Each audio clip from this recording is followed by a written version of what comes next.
Hello and welcome to Liberty Law Talk. I'm your host, Richard Reinsch.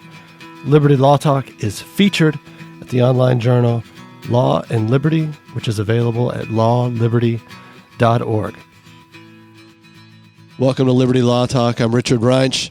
Today we're talking with Leon Kass about his new book, Founding God's Nation, Reading Exodus. Leon Kass is one of our most significant thinkers and writers. He has the distinction of having a medical degree and being a practicing physician at one point in his career, but also is known for teaching the Committee on Social Thought at the University of Chicago for decades, and also being a major public intellectual. He is at the American Enterprise Institute and is the author of a number of wonderful books and essays, including a book on reading Genesis. He was also the chair of George W. Bush's Council on Bioethics.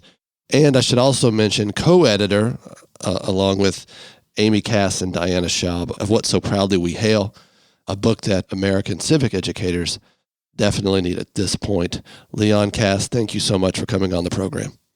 Thank you very much, Richard, for having me. Pleasure to be with you again. It's my honor to have you on. This book, Founding God's Nation, Reading Exodus. Now, at one level, you write a book on Genesis, so maybe it's natural or logical that you would turn to another book on Exodus, yet this is a weighty book.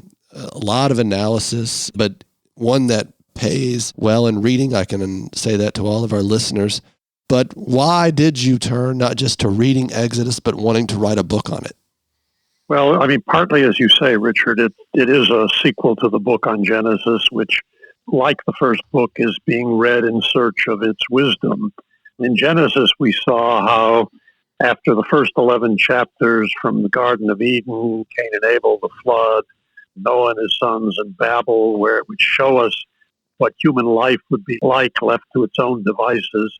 Beginning with Abraham, God embarks on a project to introduce into the world a way of life that can minimize the evils of human life uninstructed. And the rest of that book shows how the germ of that new way of life barely survives through the three patriarchal generations. If you want to know how you get from families to peoplehood, you got to read Exodus. So in terms of the subject matter, I want to follow the emergence of the Israelites as a people. And for historical reasons, they are one of the world's oldest and most consequential nations. But continuing to read philosophically, I hope to learn from reading Exodus about nationhood, using the case of Israel as an example. What actually makes a people into a people? What forms their communal identity, holds them together, guides their lives? To what do they look up, and for what should they strive? And on the assumption that this particular case might provide material for thinking about and maybe even teach us a thing or two of importance about those permanent human questions, that really was what I was hoping to find. So you say you read Exodus philosophically. Now I thought that was interesting. As a Christian, I've always read it as something revealed directly from God through human agency and those who wrote it. And you sort of outlined that. What did you discover in a philosophical reading of Exodus? Well, I should perhaps say a sentence or two more about, by philosophical, I don't mean reading as they would do in a philosophy department necessarily, or reading it irreverently. I mean that I treat this book, regardless of the authorship, and even if it's a revealed book, I'm reading it not necessarily because it's binding on me, but because it has wisdom that's available to me, even if I'm not yet a member of the community. Moses, in fact, says deep in Deuteronomy about the laws. He says, these laws are your wisdom in the eye of the nations. So that there's a sense in which, although the Bible might be binding in terms of its law and obligations only on the people within the covenant, nevertheless, there are teachings there that if people were willing to have a look, might be available to everybody. So okay. That's what I mean by philosophical wisdom seeking. And I don't want just to learn about the book, but I want to learn from it, and to learn from it by dwelling with it, by living with it, by imagining myself a participant in the story, but also stepping back with the aid of the text to reflect on it. And I suspend whatever disbelief I might have about God or anything else, and I'm going to assume that I'm just going to enter into this, leaving my own prejudices aside as much as I can. I treat the book as a whole book, as an integral whole with a beginning and a middle and an end, not some patchwork quilt from different sources that the source critics like to talk about. Yeah. I read it naively, try to keep my own opinions to myself. I read it without commentary and try to learn from the text how it wants to be read. And I treat every word as if every word matters, the juxtapositions, the ambiguities, the silences are invitations to reflection. If you just slow yourself down and ask yourself, what's going on here? What does this mean? What sense does it make? What can you learn from it? It's amazing what you could learn from it, even if you haven't signed up as a member of a faith community to begin with. I wanted to ask you a question. I've got a lot of questions, but something you just said. How does the text Exodus want to be read? How does the text want to be read? Yes. Look, this is perhaps presumptuous of me to say, but dwelling in this text for, more than 20 years. I first started teaching it at Chicago in 1998, a full course devoted just to Exodus, 10 weeks, 3 hours, 4 hours a week, undergraduates and graduates. I repeated that 5 more times at a study group in Washington with friends and family members, really high caliber people. I taught a class in Jerusalem at Shalem College, Israeli students, and another very intense seminar where people who really knew the Bible much better than I do read my draft chapters with me and actually got me across the finish line. I had to produce a chapter a week because they were meeting to discuss it. So over this time, look, it tells a story. If you want to read it, you could either read it the way the scholars do, as a prism, as an information about the beliefs and myths of an ancient people. Or you can read it as the Orthodox Jews do and pick out from this narrative story what are the laws that are obligatory. And the rabbis have, in fact, treated the text in that way, to have extracted details of the law that have kept alive a way of life, even though they were no longer living in the land for 2,000 years till Israel was reestablished. Or you can read it by sort of submitting and saying, what's going on here? And try to enter into this text as intimately as you can, to imagine yourself each character, even to imagine yourself Pharaoh, even though he's the bad guy in the story, and to try to see the world through his eyes, so that the power of the contest between Moses and God and Pharaoh turns out to be a real victory and not just beating up on some fellow who's stupid and stubborn. And I think the thing that finally came to me is that the story is not a history book. The story is a book that's intended to somehow move the soul of the reader to understand certain things, to believe certain things, to come to know not just the story of the people, but also of their God. And maybe this is premature in this conversation, Richard, but a person who doesn't know anything about the book picks it up on the first page. In beginning, God created the heaven and the earth. And we can't help, being moderns in a Judeo-Christian tradition, having some idea of who this character God is. Our head is filled with stuff on it. But for a reader who doesn't have all of that going for him or her, the name God is a kind of placeholder in the text, the meaning of which is going to be filled in as you read along. And I have to say that these last few times through, the thing I've learned the most about in reading Exodus, it's because I've allowed the text to work on me and to live with me, to live inside me, is I've had a filling out not only of the political, philosophical questions with which I began, but also in who and what exactly, and less who and what, but more what it means to live in relation to this voice and this teaching and this source of this teaching.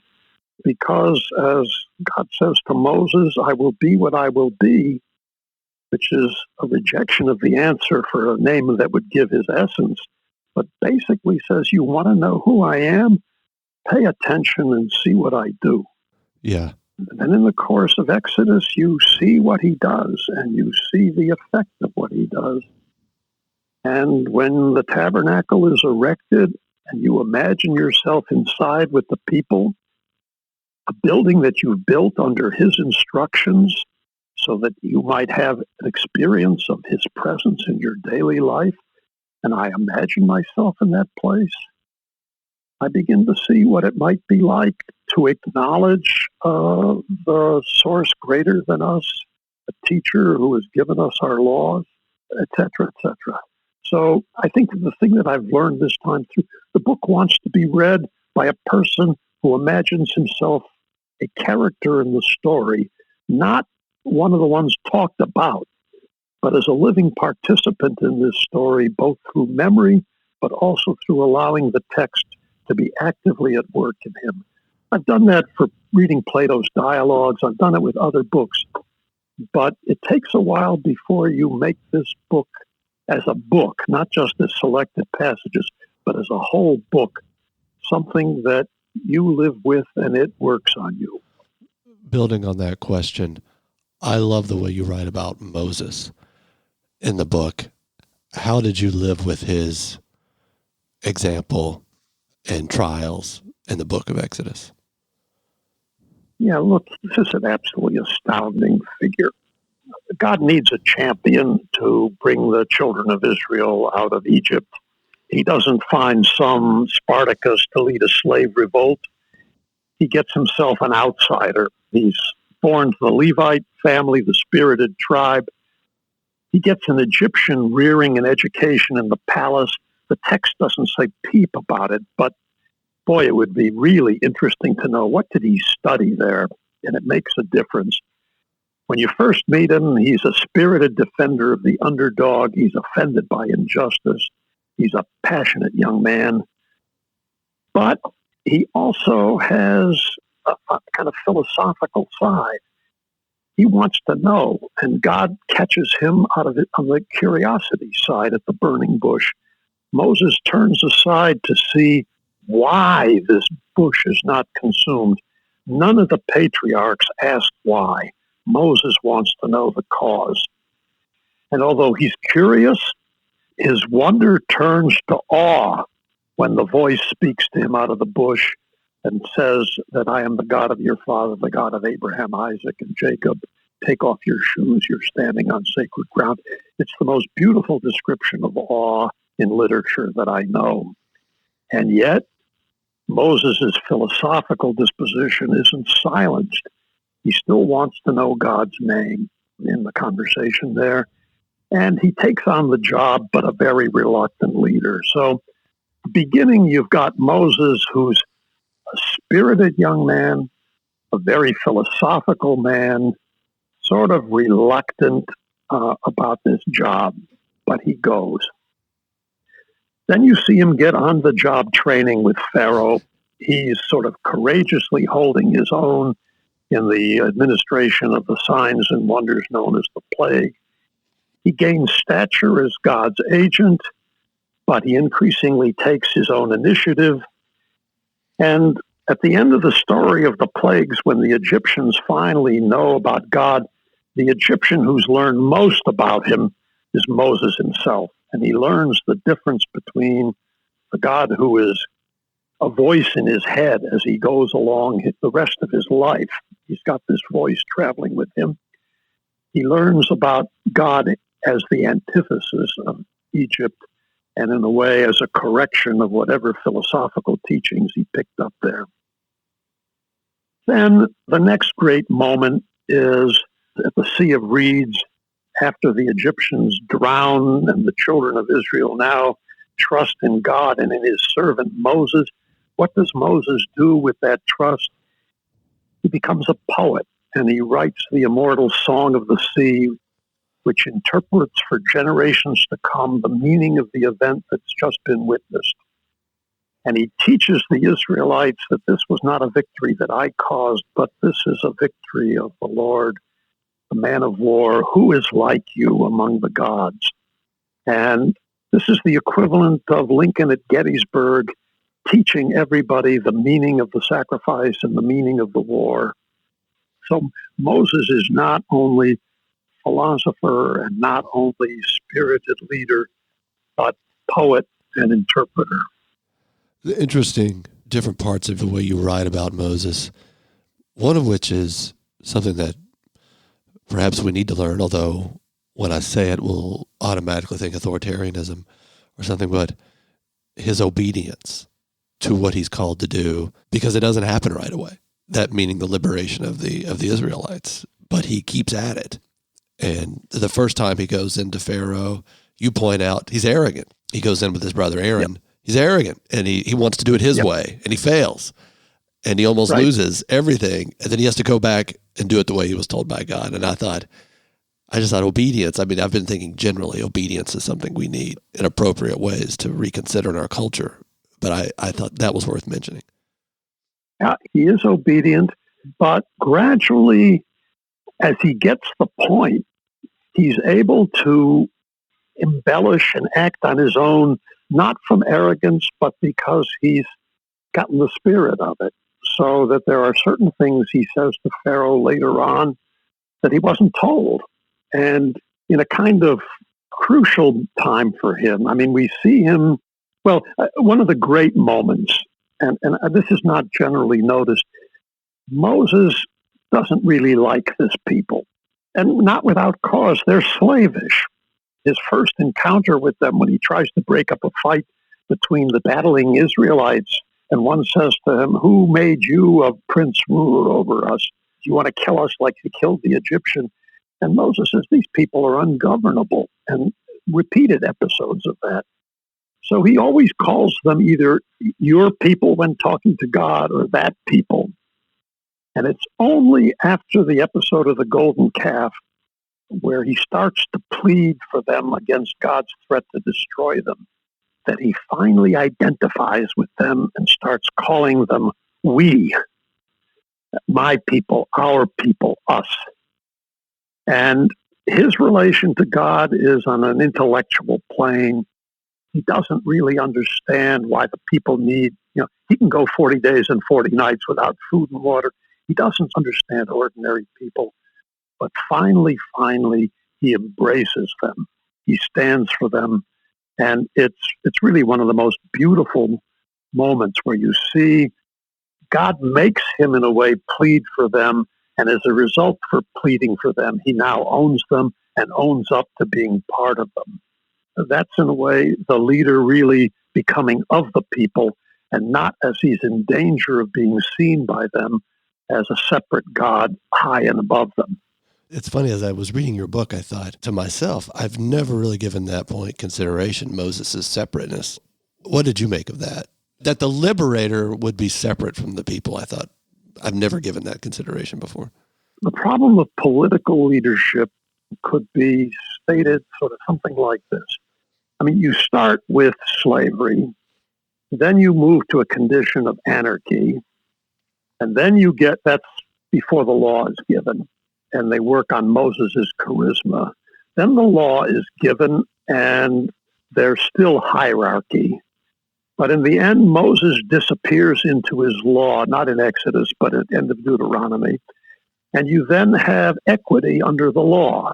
That's sort of the sequence of political things here. But if you're going to have a political leader and you cannot somehow expect the people to liberate themselves from servitude, then the danger is the leader has to be sufficiently above the people to command their respect and to be followed, but not so high above them that they mistake him for God and that he himself might mistake him for that. And he can't be so close to the people as Aaron gets to be that they can manipulate him, hold him in contempt, and revolt against him. So the problem of the relation between the leader and the led is one of the latent, it's not a theme, the book doesn't have themes, but it's a thread that you can follow here, and how Moses comes from being, in a way, much too good for them, to not only taking pity on them, but embracing the cause not just from on high, but from among them. What did you learn? Just a big question here. How did this change, or did it change your thinking about freedom and virtue generally? Well, that's very welcome. The book of Exodus is taken by lots of people as a kind of basic text and inspiration for various struggles of national liberation. To go from slavery to freedom is thought to be the main theme of the first third of the book. But it's very curious. It's not the language of the text. There are Hebrew words for freedom, but they don't occur at all in the story of the liberation from Egypt. Instead, the terms are redemption and deliverance. And the transition really is said to be from servitude to Pharaoh, not to autonomy, but to service to God. And in one of the most powerful insights that I think I had from this text in reading the beginning of the Ten Commandments, it begins when God says, when he starts to speak out of the mountain to the people, I am Yahweh your God who brought you out of the land of Egypt, out of the house of bondage. Now, as a historical statement in the text, that's true. He is the same one here on the mountain who was the one who brought you out of Egypt, and then redundantly out of the house of bondage. Suggestion. The Israelites are told, basically, you people have two great and enduring possibilities. You can either be aligned with me and follow me and have a relation with me, or the alternative is there's the land of Egypt and the house of bondage. Those are the two enduring human possibilities. Either some relation with God or live in the kind of way that ultimately will lead to being enslaved to men and to the mightiest of men. And I think that even though the language of freedom doesn't occur, I think it can speak to our understanding of freedom in the following ways. First of all, if freedom is opposed to being in bondage, it's clear. They're no longer subordinate to human will and to despotism. Second, they acquire national self-rule under wise legislation, in this case, divinely given and or inspired. And the rule of law is consented to. The covenant is consented to. And this rule of law, unlike comparable law of the ancient Near East, all are equal before this law. There's not one law for the nobles and one law for the commons. Third, the law doesn't speak this language, but the law aims to free people internally from the enslaving passions, from fear and despair because we think we are lowly and of no consequence, from the opposite pride and hubris because we tend to believe in our human superiority and self-sufficiency, from our greed and stinginess because we think the world is inhospitable and will not provide for us. And in a way, freedom here means not doing as you please, but doing as you should so that you will no longer be slave to Pharaoh or be enslaved within. I mean, the formula would be getting the slaves out of Egypt was the easy part. Getting Egypt out of the slaves took forever and is not finished. These are people who have been emancipated, have been delivered from servitude to acquire a way of life, a kind of law that will make them free to be what it means to be the only creature made in God's image. I said obedience earlier, talking about Moses. And listening to you, there's almost this idea, maybe obedience takes the form of participation in the law. And Yeah. through that emerges your freedom. The temptations to lowliness or the temptations to arrogance fall away, and you actually find who you're supposed to be, maybe. That was a thought that I had listening to you. That's wonderful. There are two nice formulas about the Torah. The Torah is a yoke, and the Torah is a tree of life. And my formulation, putting them together, is the Torah is a tree of life because one has voluntarily put one's neck in the yoke. Yeah. The yoke sounds like slavery. It's oxen, right? You tame the stiff-necked beast by yoking him. But if you voluntarily put your neck into this yoke, it enables you to live upright, rooted, reaching for what's highest. Yeah. Something else you said, law and self-rule. What kind of a nation is formed in the book of Exodus? This is complicated. English language has two words that we use interchangeably often. I do it myself. Nation and people. The word nation come from the Latin word natus, meaning birth. A nation would be a large, distinct group of people who are united through generations upon generations of common descent, from which follows by their separation probably common language and culture. Whereas a people is less a naturally constituted body, but would be a group of human beings who are united by a common story, by common mores and law, by shared aspirations, shared ideals and institutions, a common way of life. We would say, I think of the United States, we sometimes call it a nation, but the United States are a people, we the people, etc. And that's a people-defining act in the constituting law, just as the covenant approving consent is the constituting moment, the first major constituting moment of the children of Israel. I would say that I use the word nation, but I in a way mean it in the sense of people. And I would say that Israel becomes a people in the book of Exodus in three phases, and its peoplehood rests on three pillars. First is the shared story of slavery and deliverance. This is told from generation to generation, and in fact, the deliverance is for the sake of the story. One of the most astounding things is the commandment to tell the story annually at Passover is given the night before they actually go out. So they go out instructed, already thinking about their children and their children's children who have to hear this story. So one of the fundamental features of being a nation is you have a shared national story that tells of your servitude and divine deliverance.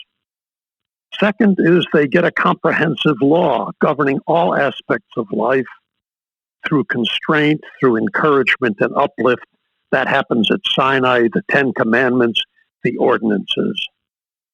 But third, and this is in there, and I used to neglect this because a lot of the description is just boring, is the building of the tabernacle, which is a place of worship. And this embodies the people's aspiration not only to have rules governing their conduct with each other, but to remain in contact with their God, with what is highest. Those are the three pillars of Israel's founding. And if you're reading this not just historically, but for its wisdom, you can then ask yourself the question, can a people such as ours, flourish if it lacks a shared national story, if it shares an accepted law and mores, and if it shares a common aspiration to something higher than our own comfort and safety? The book doesn't do contemporary politics. There's a paragraph or two at the very end. But I think it's a serious question for us, whether we can substitute technological progress economic prosperity, private pursuits of happiness in place of a national story which is now contested and partly despised in the nation.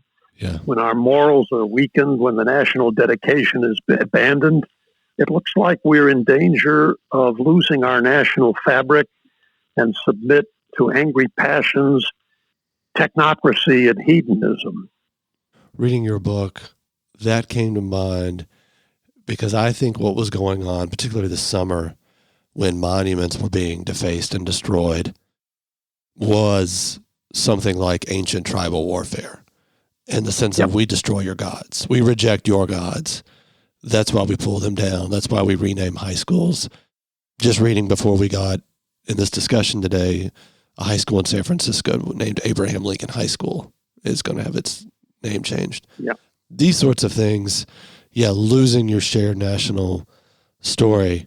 And I thought also, and this is more controversial, thinking about the tabernacle discussion in the book, it suggests that a good nation also has to have a third term, that being not just the people and the law, the people in the government, but something higher than both that they submit to, participate in, that grounds them. And I think that's also a part of any well-regarded, healthy national loyalty. I agree with you completely. Near the end of the book, I quote Chesterton's remark, "When men choose not to believe in God, they do not thereafter believe in nothing. They then become capable of believing in anything." And it seems to me, the other thing really important thing I learned, you see, Israel is formed as a nation or a people in a context that has several other very dominant nations. Egypt, the Canaanites, and the Babylonians or Mesopotamians. And these are not just ancient peoples, but what they represent or what the soul of those nations were are permanent human alternatives. In Egypt, you have the techno-administrative state finally ruled by one man and his will. Among the Canaanites, you have earth-worshipping people with licentious sexual practices. And in Babel, you have the cosmopolitan and soulless dream that man can be a god to man. Those alternatives are here, waiting in the wings. They're waiting in the wings. Yeah. And with atheism on the rise in the West and in America, we could very well return to those dehumanizing pre-biblical conditions where the choices will be the battles between the Egyptians, the Canaanites, and the Babel builders. Yeah. And the achievements of biblically based Western civilization could be permanently lost. My serious Christian friends tell me despair is a sin, and I have a close Catholic friend who told me, "Leon, God will win in the end. You may not live to see it." I hope he's right. I thought, too, your discussion of Egypt and Pharaoh, the overwhelming power of this state, of this empire, and also Pharaoh's power, the attempt to use science and magic to worship and also control nature, I thought was significant in thinking about the modernist quest. And then also Pharaoh's attempt to control life and death, in particular to control birth. And you made the observation, this is what every tyrant does, to control birth. I thought that was worth dwelling on. Yeah, look, we're halfway there. I mean, the technological project to conquer nature, to relieve the human condition, begun by Francis Bacon and friends in the early 17th century. The ultimate goal of the project of mastery of nature is to eliminate mortality. And at the end of Genesis, one saw the two alternatives very starkly laid out. We had the funeral of Jacob, in which his sons take him back and bury him in the cave, in which the idea is you bury the dead and you transmit their way of life in remembrance of the covenant with God that began all of this. And the alternative was the mummification of Joseph in Egypt, where he will lie and rest. I mean, he actually asks to be taken out, but with the pharaohs lying in wait until the magicians can figure out how to reanimate them. And there, it's this world and this life for ourselves and for the mighty alone, rather than a way of life which is transmitted from generation to generation, accepting for now the limitations of our mortality, but keeping alive a righteous and a holy way of life, which is why we're put on earth to live. And the West has been nourished by this fountain, and now the project to finish the Egyptian project is back.